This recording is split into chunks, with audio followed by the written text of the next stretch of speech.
The dream is still there tonight, exactly where you left it, untouched and quietly waiting for a version of you that never quite arrives. The notebook is still open to page 1. The cursor is still blinking in the same place it was blinking last night. For a long time you have called this laziness, a small, tidy word that seems to explain everything, and actually explains almost nothing. Researchers who study delay have slowly been reaching for a different word. Here is the part that turns the whole thing around. The more a dream matters to you, the harder something inside you seems to work to keep you from beginning it. The wanting and the freezing seem to grow together, as if they were somehow made from the same thing. Welcome to Psychology for Sleep. Tonight we follow that delay all the way down, past the word laziness, toward the quiet feeling that waits just underneath it, not the task you thought you were avoiding. Something softer than that, and older, and far more human. One leading view is that this may be less about managing your time and more about a feeling you would rather not sit with, though even the people who study it are still gently arguing over how it all fits together. Let your shoulders come down from wherever the day left them. There is nothing here to finish. You are resting in the small, quiet space between wanting something and reaching for it, the space where all of this begins. So let us start where the freezing does. Not with the task in front of you, but with the feeling that arrives a single moment before it. A decision made at midnight can feel so certain. Tomorrow, you tell yourself, tomorrow the real work begins. Then tomorrow arrives, and the certainty quietly dissolves. Between deciding to do something and actually doing it lies a space researchers call the intention-action gap, and it tends to be widest for the things we care about most. What we now understand is that this gap is not a measure of how little you want your life to change. It is something else entirely, a place where wanting and doing come apart night after night in a way that has almost nothing to do with weakness. Tonight follows that gap gently toward what actually lives inside it. The bigger the dream, the stranger the stillness that can settle over it. You might expect the things you long for most to pull you forward hardest. Yet for many people, it works the other way around. The grandest hopes are the ones that sit untouched the longest, while smaller errands somehow get done. One leading view among researchers is that this reversal is not a paradox of laziness at all. The stillness around a cherished goal often reflects how much it matters, not how little. Something in us grows careful, almost protective, around the dreams we can least afford to fail. And so we circle them quietly without stepping in. Time management promises that the right calendar will finally set you free. Buy the planner, block the hours, and the delay will end. For a while, it can even seem to work. But a growing body of research suggests that procrastination was never mainly a scheduling problem. People who delay are often skilled planners who know exactly what to do and precisely when to do it. The missing piece isn't a better system. It's what happens in the body the moment a task moves from the calendar into the present. That moment carries a feeling. And the feeling, more than the schedule, is increasingly seen as where the real story of delay begins. Tonight leans toward that feeling. The word itself carries an old honesty. Procrastination comes from the Latin pro, meaning forward, and cras, meaning tomorrow, literally for tomorrow. For centuries, people have been handing today's task to a version of themselves who does not yet exist.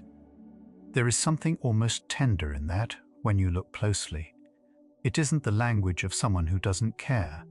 It's the language of someone bargaining with time, hoping tomorrow's self will feel more ready, more able, more whole. The word has never meant lazy. It has always meant later, and later has always been where we quietly send the things that ask the most of us. Laziness would be easier in a way. A truly indifferent person feels no ache about the undone thing. They simply don't want it, and they sleep fine. But that is rarely what procrastination feels like from the inside. Inside there is wanting, the pull of the goal, the ache of the delay, the soft self-reproach at the close of another day. Researchers increasingly point out that this inner friction is the opposite of not caring. You cannot feel guilty about neglecting something you're indifferent to. The very discomfort that follows a wasted evening is evidence of how much the thing still matters to you. Delay and desire, it turns out, live very close together. Somewhere between the thought of a task and the start of it, a feeling appears, and it is not always a comfortable one. It might be doubt, or the fear of doing the thing badly, or a vague heaviness with no clear name. One leading view in psychology, developed by researchers like Timothy Peichel and Fushia Sirowa, is that procrastination is less about managing time and more about managing that feeling. The delay, in this view, is not aimed at the task. It's aimed at the discomfort the task stirs. We don't avoid the work so much as we avoid how the work makes us feel. That single shift changes almost everything about how delay begins to make sense. Reaching for your phone instead of the task is not really about the phone. Researchers describe procrastination as a form of mood repair, a quick, almost automatic attempt to feel a little better right now. When a task brings up unease, the mind looks for something that soothes: a video, a snack, a tidy corner of the room, anything lighter. The relief is genuine, if brief.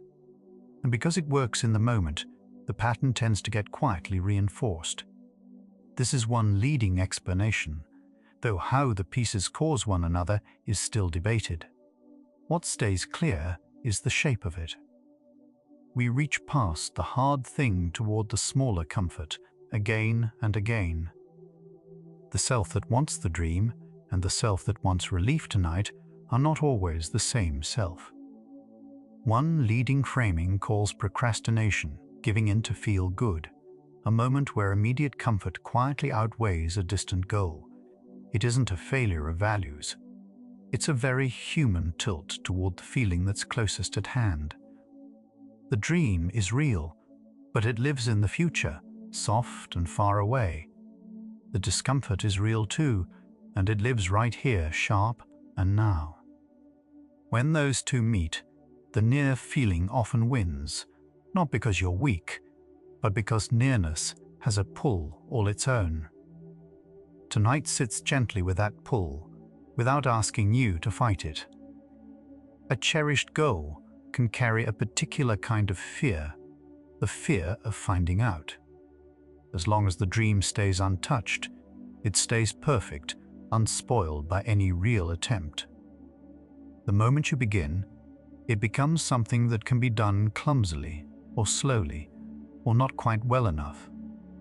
Psychologists sometimes connect this to the way we protect our sense of self. If you never truly try, you never truly fail. Delay, seen this way, can be a quiet form of self-protection. It keeps the dream safe by keeping it distant. This is one interpretation among several, and researchers still debate how large a role it plays. But for many people, it names something they've carried for years. Notice what happens to the question we started with. We began by asking why strong desire can leave us frozen instead of moving us forward, as if desire and delay were enemies. But the closer we look, the more they seem to be working together. The freezing may not be desire failing. It may be desire protecting itself. If wanting something deeply raises the cost of getting it wrong, then hesitation starts to look less like a flaw and more like a nervous system trying to keep something precious safe. The question hasn't been answered yet. It has only turned slightly from why do I stall toward what am I trying to protect? Faced with a task that stirs unease, the brain can respond a little as it would to a small threat. Some researchers describe a tension between the limbic system, older, quick, protective, and the prefrontal cortex, the slower part that holds plans and long-term goals. When a task feels aversive, the protective system can pull attention toward escape before the planning mind has fully weighed in. This is a simplified picture, and neuroscientists are careful not to overstate it. The brain is not truly at war with itself, but it does help explain why avoiding a dreaded task can feel less like a choice and more like a reflex, a turning away that happens almost before you notice you've turned. The moment you set the hard thing aside, something eases. The tightness in the chest loosens a little. The low hum of dread grows quieter. That easing is the heart of why the pattern holds. In learning terms, relief is a powerful teacher. When turning away makes an uncomfortable feeling, stop. The brain files that away as something worth repeating. You are not so much choosing to procrastinate as being gently trained by your own relief. This is part of why willpower alone so often falls short. You aren't fighting laziness. You're up against a quiet, well-practiced loop that has learned over many nights exactly how to make the discomfort disappear for a while. Relief like that never lasts the whole night. It fades, usually faster than we hope, and the task returns, often heavier than before, now wrapped in the extra weight of time lost. Researchers who study this describe a kind of short-term trade with a long-term cost. You buy a little ease now and pay for it later with interest, and yet, in the moment the trade is offered, the now almost always feels more real than the later. There is no failure of intelligence in this. It is simply how present feelings tend to outshine future ones. Understanding the trade doesn't end it, but it can soften the harshness we so often aim at ourselves when we make it. Later, in the quiet after the avoiding, another feeling tends to arrive: guilt. It slips in as the evening ends, and the undone thing is still undone. For many people, this is the most familiar part of the whole cycle, not the delay itself, but the ache that follows it. You lie there replaying the day, tallying what you didn't do. What researchers have noticed is that this guilt is rarely the gentle nudge we imagine it to be. We often keep it around believing it will motivate tomorrow's self. But the feeling that follows procrastination behaves very differently from a helpful reminder. Tonight moves slowly toward what that guilt actually does. Self-blame feels like it should help, as if being hard enough on yourself will finally break the pattern. Yet a striking line of research, much of it from Fouché-Sirois, points the other way. Harsh self-criticism after procrastinating tends to raise the stress and low mood around the task. And since the delay was a way of escaping bad feelings in the first place, adding more bad feeling only makes the whole thing worse. The guilt becomes fuel for the very avoidance it was meant to cure.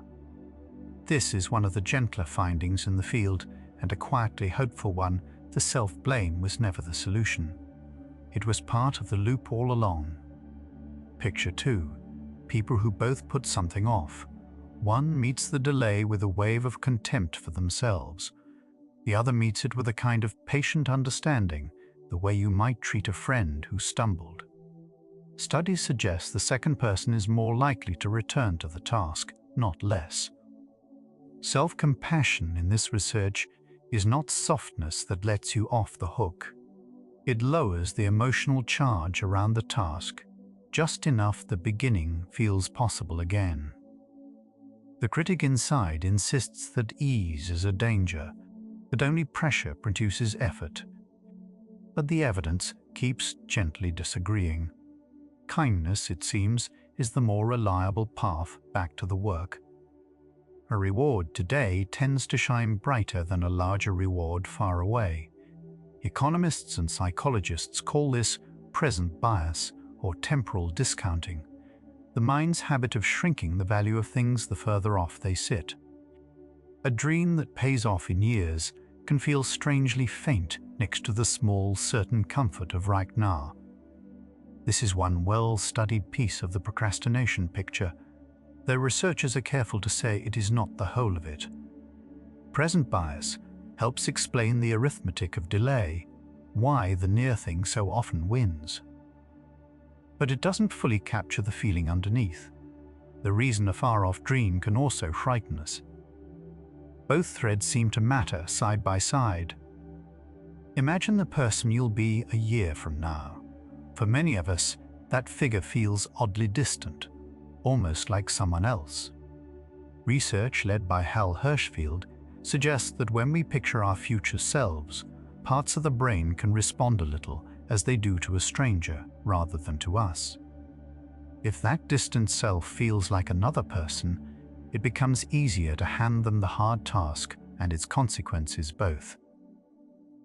Tonight's comfort goes to the self who is here. The cost goes to someone who barely feels real yet. This is one intriguing thread of evidence still being explored. But it offers a gentle explanation for why the future keeps inheriting what the present quietly sets down. At night, that distance seems to stretch even further. The day's structure is gone, the deadlines feel far, and the future self who would carry out the plan drifts further out of reach. In the dark, tomorrow can feel less like a real appointment and more like a soft, forgiving fog. It's easy to promise the fog almost anything. Researchers who study daily rhythms note that our sense of time and consequence shifts as the hours grow late and our resources thin. The version of you making midnight vows is not quite the version who will wake to keep them. Naming this isn't a reason for blame. It's a way of understanding why night makes such generous, unkeepable promises. By the end of a day, the mind has spent much of what it uses to steer itself. Every decision, every small act of restraint seems to draw from a limited reserve, and researchers still debate exactly how that depletion works, but few doubt that late evening willpower feels different from morning willpower. The prefrontal effort it takes to begin a hard thing is simply harder to summon when you're tired. So the dream you meant to move toward meets a version of you least equipped to move it. This is not a verdict on your character. It's closer to physics, the natural dimming of a system that has been running all day, now asked to do its most demanding work. The quiet of night removes the usual hiding places. During the day, a full schedule can disguise avoidance. You were simply too busy, too needed elsewhere. But in the stillness before sleep, there are no meetings to blame, no errands to point to. Just you, the dark, and the thing you keep meaning to begin. That bareness is part of why the delay can ache so sharply at night. Nothing stands between you and the honest sight of it. Some find this the hardest hour of the whole cycle. Yet a quiet gift is folded inside that honesty. The same stillness that exposes the gap is also the stillness where it can finally be understood, without excuse or defense. The dreams we guard most fiercely are often the ones we touch least. It has a painful logic once you see it. A small task carries little risk. If it goes poorly, nothing much is lost. But a cherished dream carries your hopes about who you might become. To begin it clumsily is to risk that hope. So the wanting itself raises the stakes, and the raised stakes summon more of the very feeling we've been avoiding all along. The result is a quiet freeze around exactly the thing that matters most. This is the shape the earlier question has been circling, not a lack of desire, but a surplus of it, pressing down like stillness. Step back for a moment and see what these early threads have in common. A gap between intending and doing. A feeling that rises as the task draws near. A reach for relief, a wave of guilt, a future self who feels like a stranger. Underneath them all runs a single quiet current. Procrastination keeps looking less like a battle with time and more like a way of handling emotion.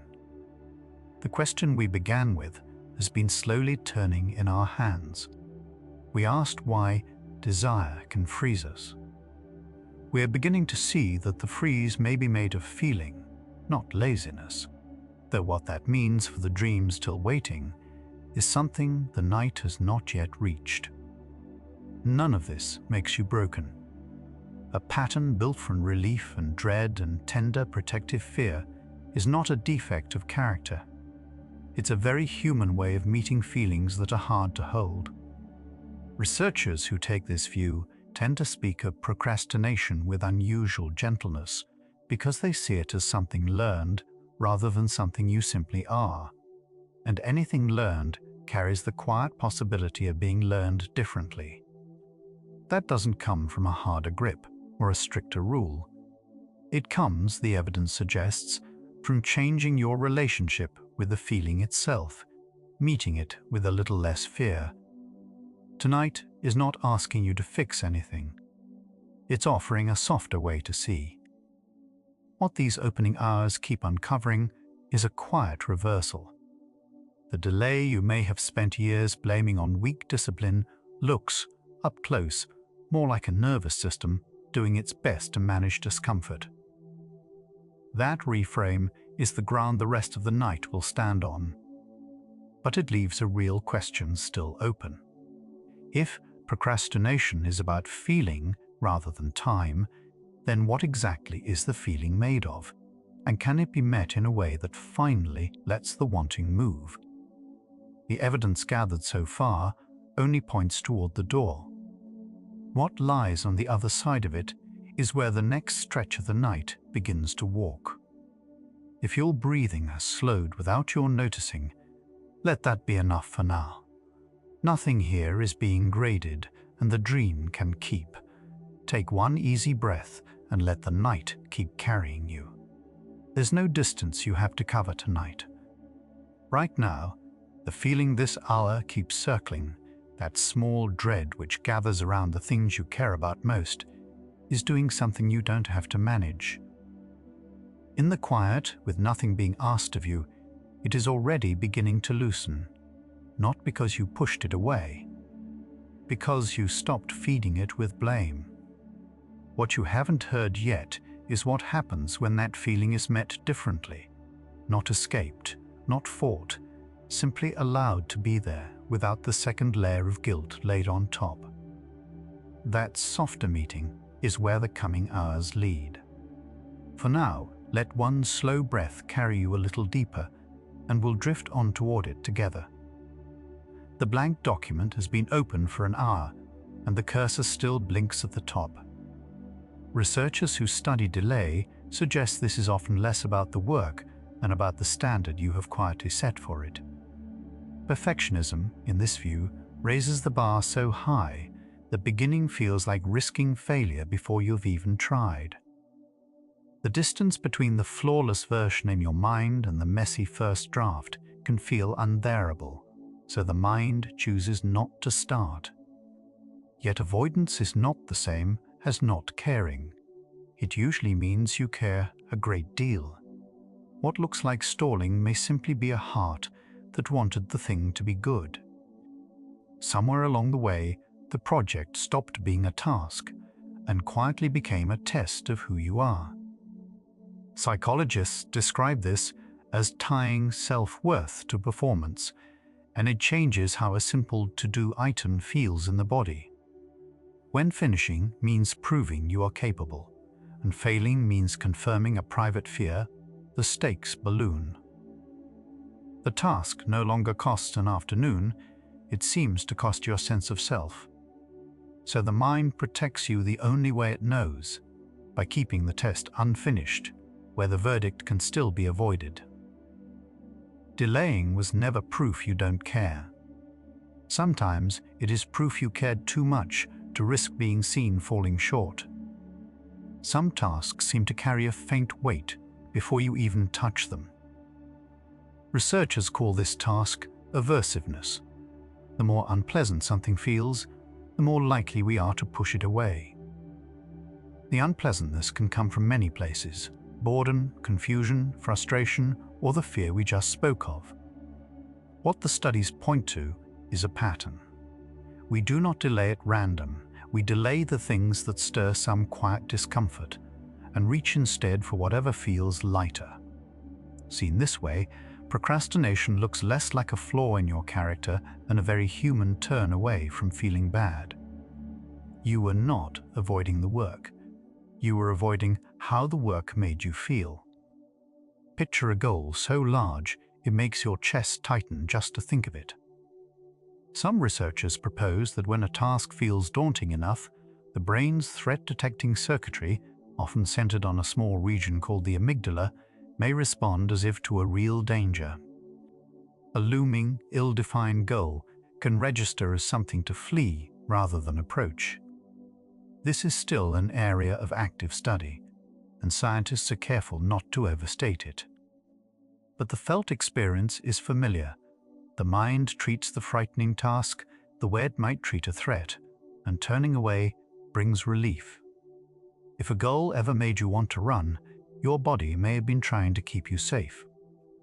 The version of you who has to do the task tomorrow can feel like a stranger you are willing to burden. Behavioral scientists call this present bias. We weigh how we feel right now far more heavily than how we will feel later. Tonight's comfort is vivid and close. Tomorrow's stress is abstract and far away. So the mind hands the hard thing to a future self, trusting that person will be more rested, more ready, more able. The trouble is that the future self arrives as simply you, tired in the same way. You were not lazy for choosing ease tonight. You were doing what nearly every mind does when relief is near and cost is far. Notice how the thought of the undone thing follows you, murmuring at the edges of an evening that was meant to be free. Researchers have a name for this too: procrastinatory cognitions, the loop of thinking about what we are not doing. These thoughts rarely help us start. Instead, they add a second layer of distress.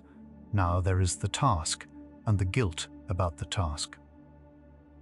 Studies suggest this loop can make the whole thing feel heavier, which makes beginning harder. The mind, trying to motivate itself with worry, often achieves the opposite. The heaviest part of a delayed task is often not the task at all. It is the quiet weather of thinking about it. For a long time, you may have been told the answer was discipline, more of it, applied harder. Yet, the evidence points somewhere gentler. The leading view among many researchers is that procrastination is, at its core, a way of managing emotion rather than a failure to manage time. We delay to escape a feeling, dread, doubt, boredom, fear. Scientists still debate the direction of cause, and no single study settles it. But the question we began with is turning. It looks less like a failure of wanting than an attempt to protect ourselves from what the wanting stirs. Perhaps the thing to soften was never your willpower, but the feeling you kept trying to outrun. Kindness toward yourself can sound like a soft thing, easy to dismiss when there is work to be done. Yet a line of research led by psychologist Fouchier Sirois has found that people who treat themselves with more self-compassion tend to procrastinate less. The connection seems to run through stress. Self-compassion appears to lower the emotional temperature around a task, so there is less painful feeling to avoid. When failing does not mean self-punishment, beginning stops feeling so unsafe. Much of this work is correlational, and cause is not fully settled, but the pattern is steady enough to take seriously. The warmth you have been withholding until you deserve it may be the very thing that helps you move. The harsh voice that scolds you for falling behind believes it is helping. But studies on procrastination and guilt suggest that self-blame tends to make the next delay more likely, not less. The reasoning fits everything we have seen tonight. If procrastination is a way of escaping bad feeling, then piling on shame simply adds more bad feeling to escape. The guilt becomes one more thing the mind wants to turn away from, and so the cycle tightens. Researchers describe this as a loop, where each round of self-criticism feeds the very behavior it condemns. You may have been punishing yourself for years with a method that, however sincere, was never going to work. Consider the smallest possible version of the thing: opening the file, writing one line, laying the shoes by the door. Researchers point to this. Shrinking the first step lowers the emotional cost of beginning. If avoidance is really about feeling, then the goal is not to summon more force, but to make the doorway less frightening. A task defined as "write the report" carries the weight of every fear. Write one sentence barely stirs the threat system at all. And once we begin, the discomfort we dreaded often turns out to be smaller than the dread itself. You do not have to feel ready. You only have to make the first step small enough that readiness stops mattering. Think back to a task you dreaded for days and then finished in 20 minutes. Researchers studying anticipation have found something consistent. The expectation of an unpleasant task is often more distressing than the task itself. In some studies, the anxiety people felt while waiting to do something difficult was greater than the discomfort they reported once they were doing it. The mind, left alone, tends to inflate the threat. This is part of why delay feeds itself. Every extra hour of avoiding gives the dread more time to grow, until the imagined mountain towers over the modest hill. Much of what you have been afraid of was never the task. It was the waiting room outside it. In the moment of turning away, there is almost always a small reward: a video, a snack, a scroll, a breath of relief.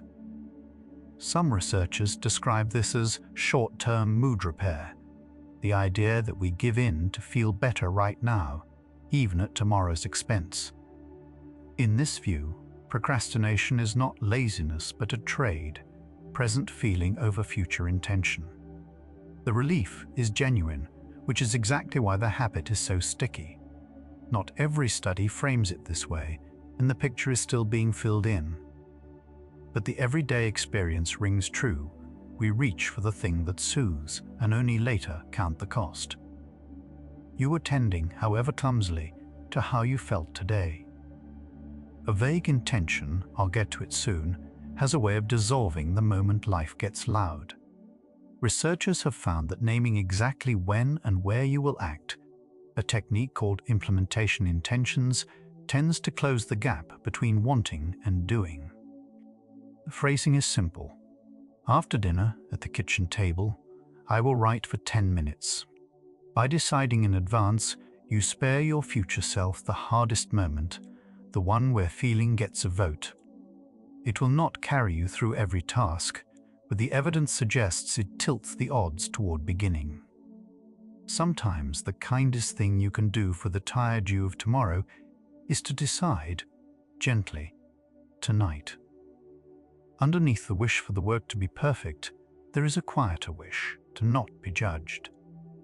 Researchers distinguish between striving toward high standards and fearing the disapproval of others, and it is the second that tends to feed delay.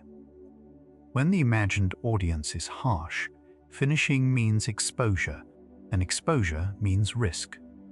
So the unfinished draft becomes a shelter. As long as it is not done, it cannot be judged. This is why telling someone to lower their standards rarely helps. The standard was never the problem. The fear underneath it was. What you have been protecting was not the work. It was the tender part of you that did not want to be found wanting. So the path forward does not look like what you are handed, more force, more shame. It looks, research suggests, like the opposite: warmth, smallness, and safety around the very tasks that frighten us. If we delay to escape a feeling, then the way through is not to harden against the feeling, but to soften it, to make the task smaller, the standard kinder, the inner voice gentler. None of this is a cure, but it points toward a way to be with yourself that makes beginning feel less like danger and more like care. You were never broken for delaying, only in need of a little more gentleness than you were given permission to offer yourself. Something in you has loosened over this last stretch, the grip of blame a little lighter than when the evening began. Take one slow breath and let it go without correcting anything. There is nothing here to fix, no verdict waiting on the other side of the dark. We are moving through this gently, together, and we can keep going from here. The kitchen light is still on, and so is the quiet verdict you keep passing on yourself for the thing left undone. When a task slips again, the first response is rarely gentle. Researchers who study procrastination have noticed something that runs against instinct. The harsh self-talk meant to push you forward often does the opposite. Each round of blame adds another layer of bad feeling to the task, and a mind already avoiding discomfort now has more discomfort to avoid. They still debate which part drives which, but the pattern is tender and familiar. You were not lazy, you were bracing against your own voice. Forgiveness is usually something you picture offering someone else, rarely the person delaying in the mirror. Yet a study of students preparing for exams found that those who forgave themselves for putting off studying the first time went on to procrastinate less before the next one. The researchers were careful. It was one setting, one measure, and the effect was modest. Still, it pointed somewhere quietly hopeful. Letting go of the guilt seemed to free energy that shame had been holding hostage. When you stop paying interest on an old delay, more of you is available for the next small step. The debt was emotional all along. Kindness toward yourself can feel suspiciously close to letting yourself off the hook. Research on self-compassion suggests the opposite. People who meet their own delays with warmth rather than scorn tend to report less procrastination over time and lower stress alongside it. The proposed reason is gentle. Self-compassion lowers the threat the task carries, and a task that feels less threatening is easier to approach. The findings are correlational, and scientists still weigh how much is cause and how much is temperament. But the direction is consistent. Treating yourself as you would a struggling friend does not excuse the avoidance. It quietly dismantles the fear underneath it. Somewhere between wanting to begin and actually beginning sits a small, tender gate. For years, the advice was to force that gate with willpower and discipline. Newer thinking on motivation points to a softer hinge. When the mind expects punishment for trying and failing, it protects itself by not trying. When it expects understanding instead, the cost of starting drops. Some researchers describe self-kindness less as a reward and more as a doorway, the thing that makes the first step feel survivable. The causal picture is still argued over, yet many who study this agree the gentlest path forward is rarely the weakest one. Notice how many of the night's undone tasks arrive wearing the same word: should. You should have finished. You should be further along by now. That word carries a strange weight, heavier than the tasks themselves. Researchers who look at self-directed pressure find that should rarely moves us. More often it freezes us because it speaks in the language of judgment, and judgment is exactly what the avoiding mind is fleeing. Tonight, the tasks are not going anywhere. The should can be set down without the doing being abandoned. Releasing the pressure is not the same as releasing the dream. It only lightens the hand, that reaches for it. Most shoulds are inherited, not chosen. Somewhere along the way, a voice, a parent, a teacher, a culture measuring worth by output became your own inner narrator, and you stopped hearing the scene where it joined you. Psychologists studying internalized standards note how often these borrowed rules outlive their usefulness, still demanding, still unsatisfied. The dream that matters to you may be buried under a pile of shoulds that were never truly yours. Tonight, there is room to ask which of them you would keep if you were choosing fresh. This is not permission to abandon what you love. It is permission to carry it more lightly. A body lying still in the dark is doing nothing, by the measure the day used all afternoon. And yet it is breathing, healing, sorting the hours into memory. The measure was always too narrow. Somewhere the mind absorbed an equation, worth equals output, and began to feel that a day without progress was a day without value. Researchers who study self-worth find this bond between doing and deserving is learned, not fixed, and that loosening it tends to lower the very anxiety that fuels avoidance. You do not earn your place here by finishing things. The task you delayed does not decide whether you were enough today. Every finish line has a way of moving the moment you reach it.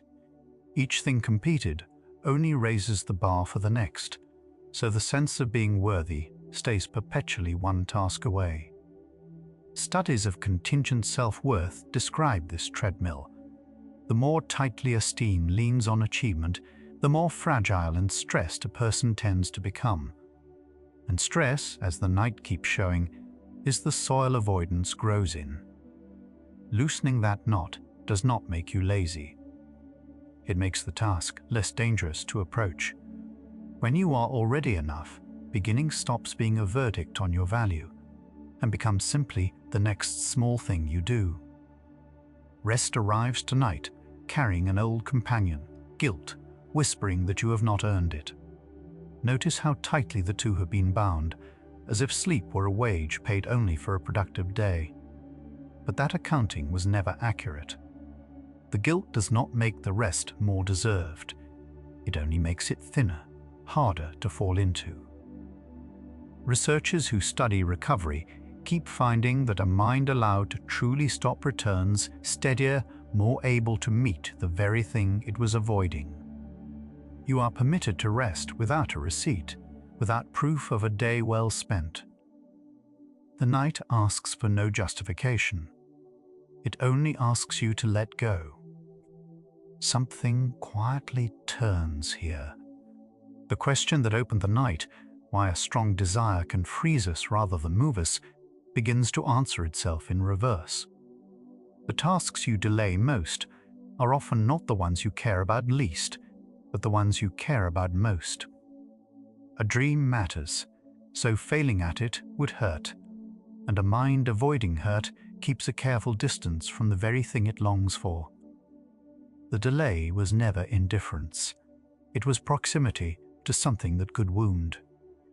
What the coming hours follow is stranger still, how the caring itself becomes the thing we flinch from, and what changes when we stop. What just surfaced, that the things you delay may be the things you love most, is not only a psychology finding. You might be holding both right now, the longing and the flinch away from it, resting in the same chest at the same time. Feel where that lives in your body tonight. Maybe the jaw, maybe the space behind the ribs. You don't have to resolve the two into one. Let them simply be present together, neither one winning. The hours ahead lean into what happens when the caring stops being something to fear. For now, let your breath go where it already wants to go. By now, something has quietly rearranged itself in how this looks. The task you keep moving to tomorrow was never entirely about the task. Researchers who study procrastination increasingly describe it as a way of managing how you feel in the present moment, stepping back from an emotion rather than from the work itself. The evidence leans this way, though the picture is still debated, and which comes first is not settled. But the shape feels familiar. The more something matters, the more feeling it carries, and the more there is to step away from. What looked like dodging a task may have been dodging a feeling. A goal and a value are not the same thing, even when they wear the same words. A goal is a place you are trying to reach.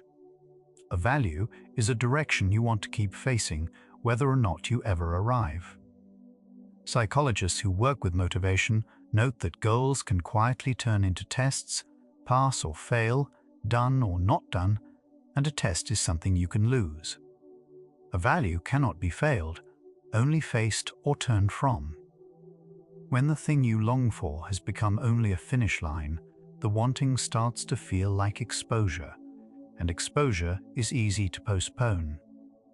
Picture the person you are quietly afraid you might be. Not the worst version anyone could imagine, just the one you suspect you would meet if you tried your hardest, and it still was not enough. Some researchers describe this as a feared self, an image of who we might become if we fail. Trying fully and honestly risks introducing you to that person. Not trying keeps them theoretical. This reading is one interpretation among several, offered gently, not as a verdict. But it helps explain a strange thing, that the dream you most want can be the one you most protect yourself from reaching for. Rest is not the reward you earn for a productive day. It is closer to the ground that a productive day stands on. When people treat rest as something owed only after enough has been accomplished, the accomplishing never quite reaches enough, and the rest keeps getting deferred with it. Research on self-regulation suggests, tentatively, that the capacity to begin hard things depends partly on how recovered a nervous system is. The link is real, but not simple, and cause runs in more than one direction. Still, it hints at something kind. You may not be avoiding the work because you are lazy. You may be running low. The mind seems to keep a version of you it would rather not meet, the one who tried and came up short. Much of what we call procrastination may be quiet negotiation with that figure. If you never quite begin, the gap between who you are and who you hope to be stays comfortably blurred. Beginning sharpens it. This is one account among several, and it is better held loosely than taken as fact. But it reframes the delay. The stalling was not a failure of will. It was, perhaps, a way of keeping a fragile hope from being tested too hard, too soon. Motivation tends to follow action more often than it leads it. We are taught to wait for the feeling of wanting to before we start, as if readiness were a gate that opens on its own. But the research points, cautiously, the other way. Small movement tends to generate the motivation we were waiting for. The first minute is not fueled by inspiration. It creates it. This does not mean feelings do not matter. It means the order we assumed may be reversed. You were not missing motivation. You were waiting at the wrong end of it, for a signal that arrives only after you move. Somewhere between wanting and doing, a smaller decision waits, not the whole plan, only the very next physical motion. Reaching for the pen, turning the screen on. Studies of how people cross from intention into action suggest that grand resolutions rarely survive a real evening, while a single, concrete motion often does. The difference is not discipline but scale. When the next move is small enough to picture in the body, it stops needing to be willed. The gap you keep falling into may narrow when the step waiting at its edge is one you could almost fall forward into. Consider what happens in the seconds just before you open the laptop, or don't. That thin moment is where most delay actually lives, not across the whole night, but in a handful of tiny thresholds. Researchers describe procrastination less as one large refusal, and more as a series of small turnings away, each one almost invisible.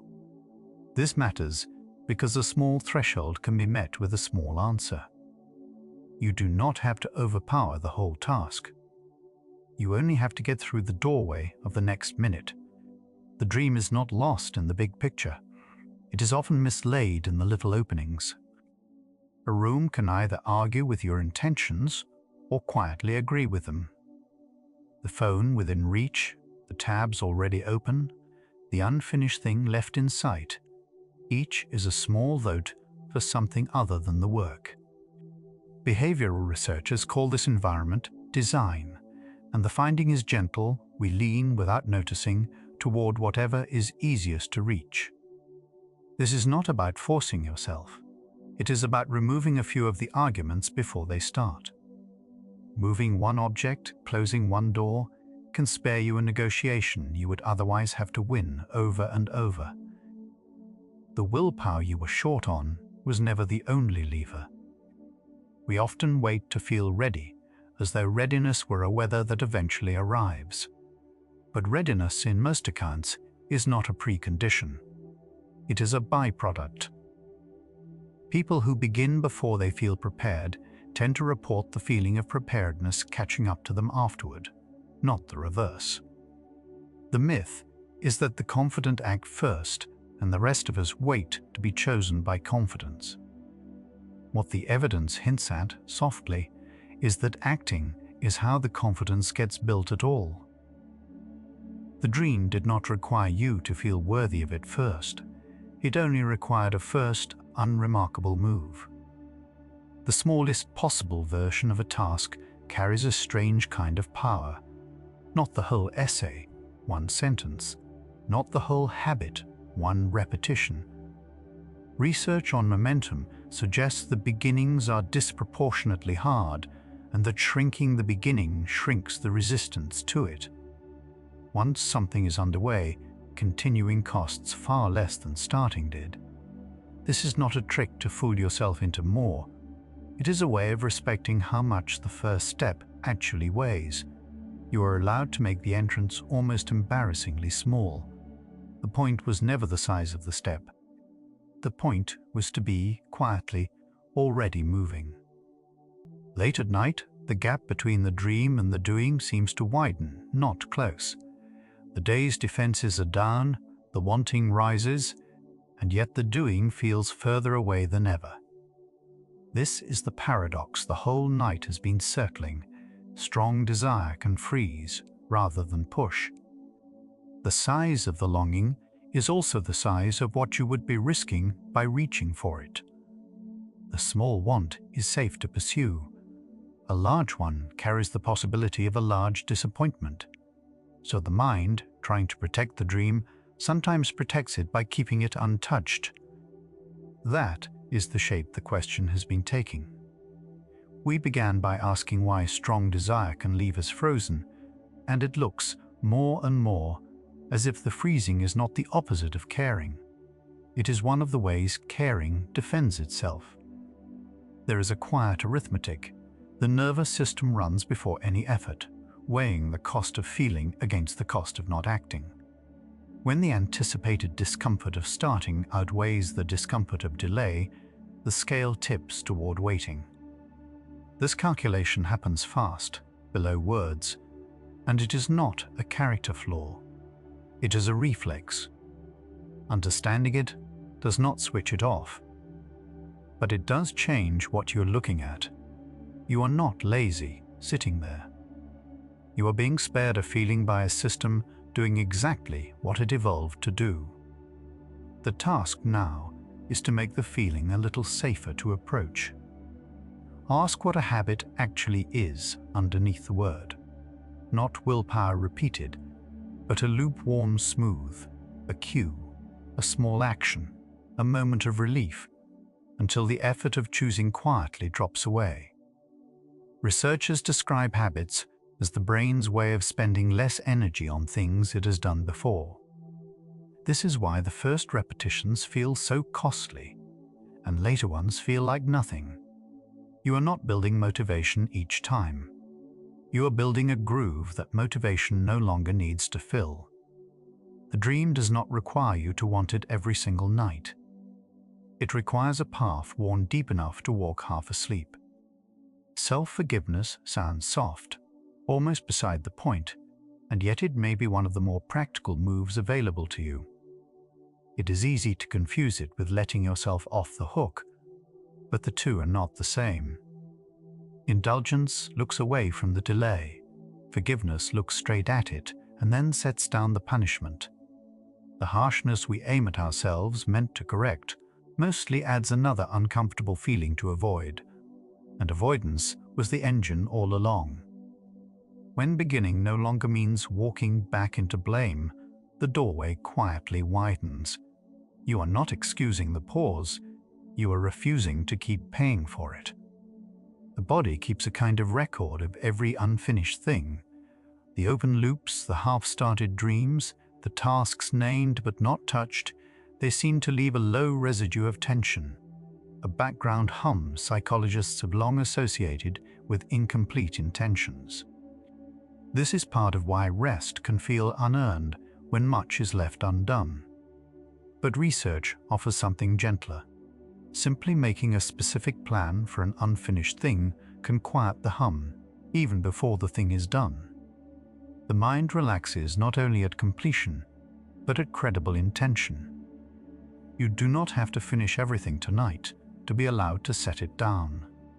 Two people can hold the exact same goal and live it in completely different ways. For one, it is a standard to be measured against, and every unmet day is a small failure. For the other, it is a direction, and any small step counts as walking it. Motivation researchers find that the second framing tends to survive setbacks better, not because those people care less, but because their caring is not staked on a single outcome. The dream is the same. The relationship to it is not. And the relationship, more than the dream itself, seems to decide whether wanting turns into moving or into hiding. When sleep is thin, self-control thins along with it, though the mechanism is tangled and the arrows point in several directions at once. After short or broken nights, people tend to report more difficulty starting effortful things and more pull toward easy relief. Whether poor sleep weakens regulation or a dysregulated day wrecks sleep, or both feed each other, remains genuinely debated. What is fair to say is gentler than a rule. If the beginnings have felt impossibly heavy lately, it may not be a verdict on your character. It may be a tired nervous system, asking for the one thing the night is about to offer. Momentum is not a mood you wait to be visited by. It is a physics you can start. A body already moving continues with far less force than a body at rest requires to begin, and something similar seems to hold for effort. The first action is the expensive one. The second borrows energy from the first. This is why the advice to just start is less a slogan than a description of how the system actually works. The whole arc of the dream is not asked of you tonight. One honest push is enough, small enough to give, and the next becomes lighter than you feared. The dream you once set down did not leave. It has been waiting in the quiet, unchanged by the delay, unbothered by the nights it went untouched. We sometimes imagine that postponing something damages it, that too much waiting makes it no longer ours to claim. But longings are patient in a way outcomes are not. The years do not disqualify you from the thing you still want. They only make the wanting older and often deeper. Whatever you have been circling from a distance is still there, still yours, still asking for nothing more than a first movement toward it. Notice how differently you speak to yourself at midnight than you would to anyone you loved.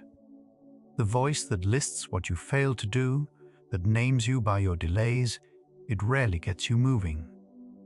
Research on motivation keeps arriving at the same quiet finding. Self-compassion tends to fuel action more reliably than self-criticism does.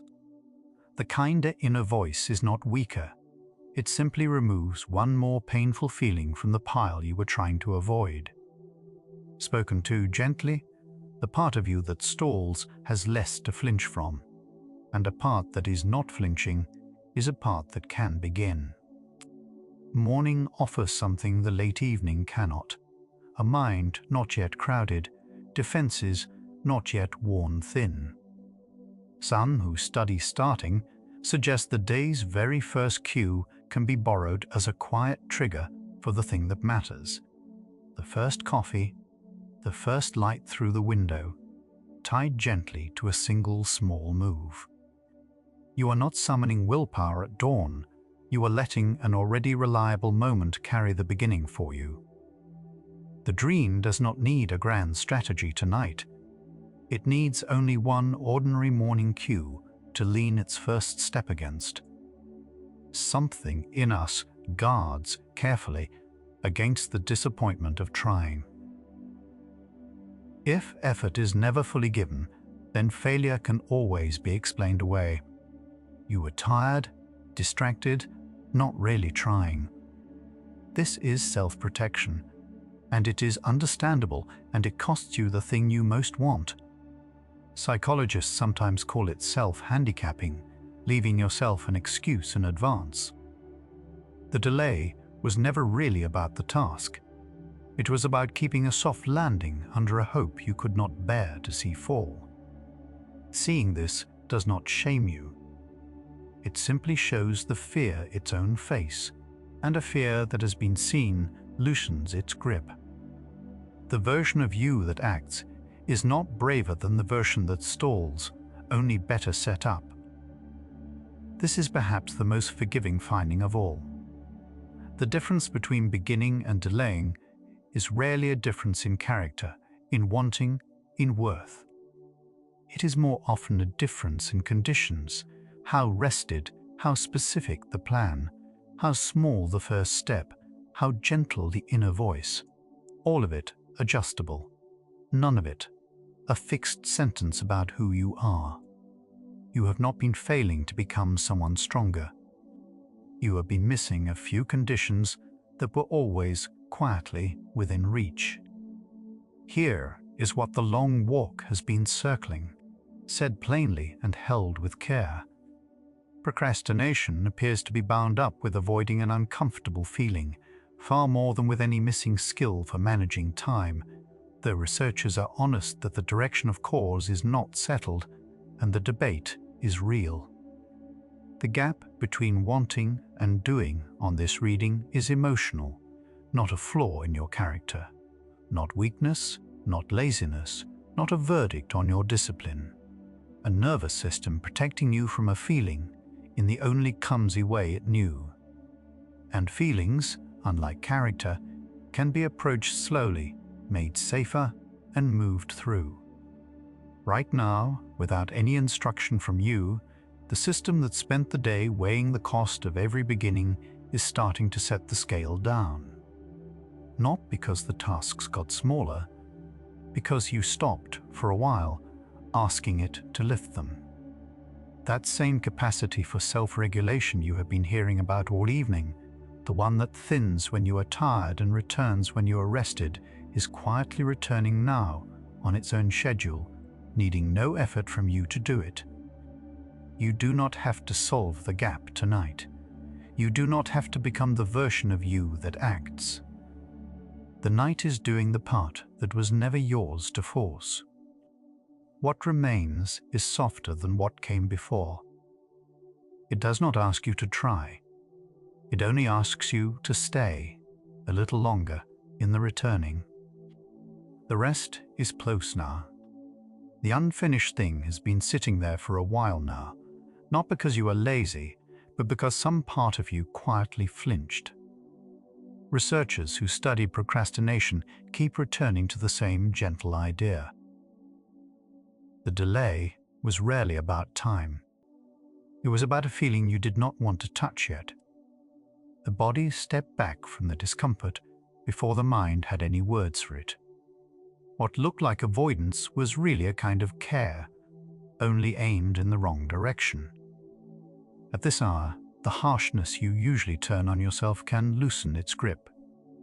All day, the voice may have said you were behind, that you wasted the time, that other people would have started by now. That voice was never the truth. It was only a habit, learned somewhere long ago, repeated until it felt like fact. Tonight, you can let it go quiet. The work of the day is done, whether or not it moved the way you hoped. A dream left untouched does not disappear. It waits, patient in a way you rarely let yourself be. The thing you keep meaning to begin is still yours tonight, no less yours for having gone another day without a step. Desire does not spoil with time. It does not judge you for the pause. It simply stays warm and quiet, the way a light stays on in a window for someone who has not come home yet. Wanting something deeply can be the very thing that freezes you. The bigger a dream feels, the more it seems to risk, and the mind, trying to protect you, sometimes chooses stillness over the ache of trying and falling short. This is not weakness. It is a nervous system guarding something tender. The freeze was never proof that you did not care enough. More often, it was proof that you cared almost too much to bear. Somewhere under the surface, the part of you that delayed today was trying to spare you a feeling. Dread, doubt, the small fear of not being ready. The mind moves away from these, the way a hand moves from something hot. Science increasingly sees procrastination as this quiet turning, away from discomfort, though how it all fits together is still being worked out. What you felt was real, and it was never the failing you took it to be. Self-forgiveness is not letting yourself off the hook, it is setting down a weight that was never helping you lift anything. The shame you carried for the pause did not move the task. It only made the next attempt heavier, more tangled in fear. Tonight you can offer yourself the mercy you would give a friend who stumbled, not as a reward you earned by finishing, but as a door you are simply allowed to walk through. The punishment can end here, in the dark. The science here holds its findings gently. Researchers see a strong link between putting things off and stepping around hard feelings, yet they are honest that the full story and which way it runs is still unfolding. You are allowed to feel it before the last word is written. The pattern in your own nights already told you something true. The delay was rarely about the clock. It was about the heart trying not to hurt. Ask what the pause was really protecting, and the answer is rarely laziness. It was the soft, unspoken worry that the dream might not survive contact with your effort. So the mind kept it safe by keeping it still. There is tenderness in that, even if it cost you the day. You were not avoiding the work, you were protecting the wanting. And the wanting, held so carefully all this time, is still perfectly alive. A single unstarted task can cast a long shadow across a whole evening. The mind keeps it open, humming faintly in the background, refusing to fully rest. This is why the thing undone can feel heavier than the thing done. But heaviness is not the same as failure. It is only the sign of something you still care about, still holding a place for. You can let it rest now, unfinished and safe, until morning. You have carried the belief that your worth rises and falls with what you produce. Almost everyone is handed this idea somewhere young, and it lodges deep. But a life is not a ledger.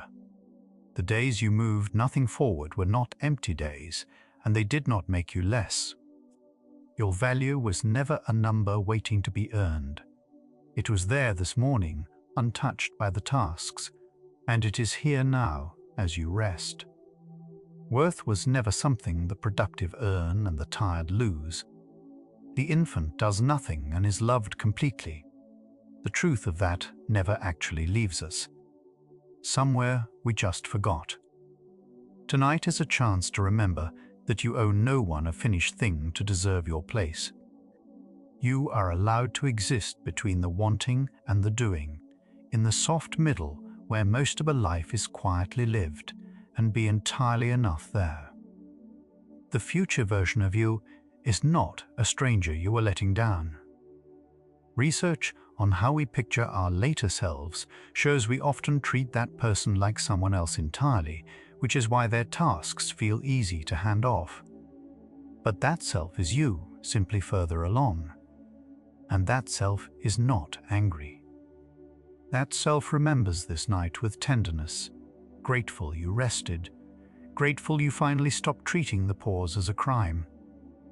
Tomorrow is not a courtroom where today gets sentenced. It is only a morning, clean and unwritten, arriving whether you feel ready or not.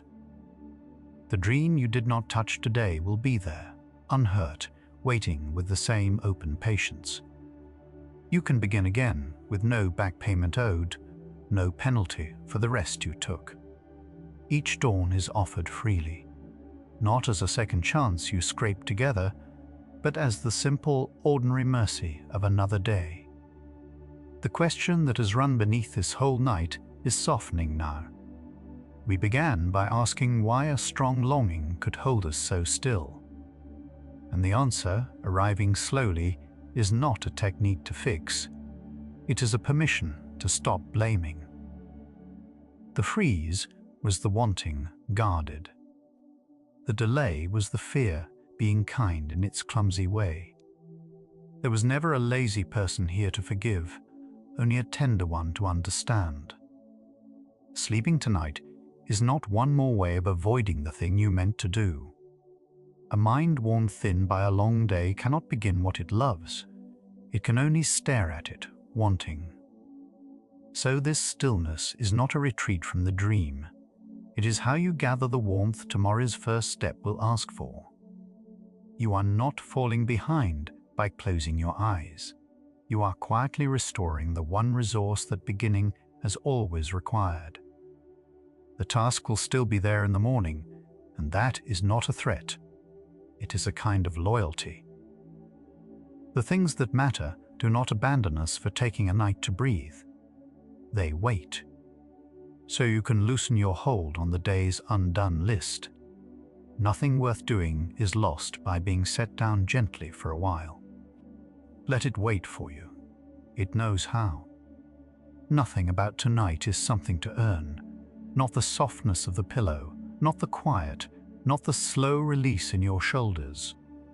These come freely to the productive and the paused alike. The mind that spent the day circling a task can put the circling down. You are not being graded on how you fell asleep. Simply let the weight go, breath by breath, and let the night hold what the day could not. A body that has braced all day is allowed to unclench now. Feel how it has been holding, the jaw, the hands, the small tension behind the eyes that comes from a task never quite begun. None of that is needed here. Let the holding melt, slow as warmth spreading through cool water. There is nothing left to guard against tonight. The day has closed its doors, and you are safe inside the quiet. Let the word lazy fall away from you tonight, like a coat that never fit. It was the wrong name for what happened. What happened was fear and care, and a wanting so large it frightened the quieter parts of you into stillness. Those are not the marks of a lazy person. They are the marks of someone who has not stopped dreaming, even when the dreaming hurt. Set the old word down. It was never yours to wear. Between the wanting and the doing lies a wide, quiet country, and most of us live there far longer than we admit. It is not a failure to dwell in it. It is simply human. The dream held but not yet begun is still a dream faithfully kept. Tonight You can rest in that country without shame, knowing the wanting itself is a kind of loyalty, proof that some part of you never gave the dream away. There is nothing more to do tonight, no list to finish, no self to fix, no proof to gather. The day asked what it asked, and now it is over. Whatever moved and whatever stayed still, all of it can rest now. You did not fail today. You met a feeling that was hard, and you survived it. That, quietly, is enough. Let the rest of it go. Sleep does not ask if you deserved it. It comes for the ones who finished everything and the ones who barely began, the same soft way. There is no threshold to cross, no worthiness to prove. You only let it in. So loosen the grip on the day and let sleep do what it has always done. Arrive without judgment and carry you somewhere the tasks cannot follow.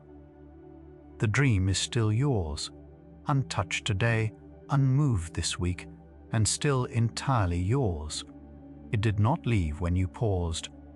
It did not shrink because you were afraid. It waited, the way the truest things wait, without a clock, without a grudge. Tomorrow, or the day after, or whenever the fear loosens its hold, it will still be there, patient and whole, ready for the first small step. For tonight, there is only this: the warmth of the bed, the slowing of your breath, the day laid down at last. You are not here to solve the wanting or start the dream. You only have to be here, gently, letting the hours hold you. The self-blame can sleep too. It has worked long enough. Let this be the moment it finally rests, and let you rest with it. You were never lazy. You were only afraid of how much the dream mattered, and the fear wore the mask of delay. Tonight you can set the blame down, not because the dream is finished, but because it was never the measure of your worth. The wanting was always tender. The pausing was always human. And you, resting here in the dark, are already enough. Let the dream keep. Let yourself rest. The thing you did not begin today is quiet now, and so, at last, is the voice that scolded you for it. Here is what the night kept turning over. The same wanting that froze you in place is the proof you never once let the dream go. The fear and the longing were never enemies. They were two names for how much it mattered. Let your whole self dissolve into the soft space between wanting and doing, the place where nothing is owed and nothing is late. The delay was never the measure of you. Tonight there is only rest, and it asks for nothing. The delay was never laziness. It was the shape love takes when a dream feels too large to risk. That does not make the lost days hurt less, but it changes what they were. They were not evidence against you. They were the quiet cost of caring about something enough to be afraid of it. And caring is not a flaw to fix. It is the reason the dream is still here at all, still yours, still waiting without a trace of blame. Tonight you set down a weight you have carried for a long time, the belief that the pause was proof of some failing in you. It never was. You leave this night knowing the wanting was always tender, and that you were never the problem. You were only human, and holding something precious. The Focus and Productivity playlist keeps returning to the same quiet question: why the things we want most are the ones we delay. The next hour follows it a little further, toward the fear beneath the fear. That hour is waiting whenever you are ready. You can let these thoughts settle now, like a list finally turned face down, its blow going soft, no longer asking anything of you.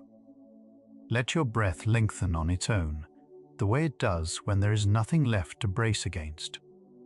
If sleep comes, let it carry you into the soft country between wanting and doing, where nothing is late and nothing is owed.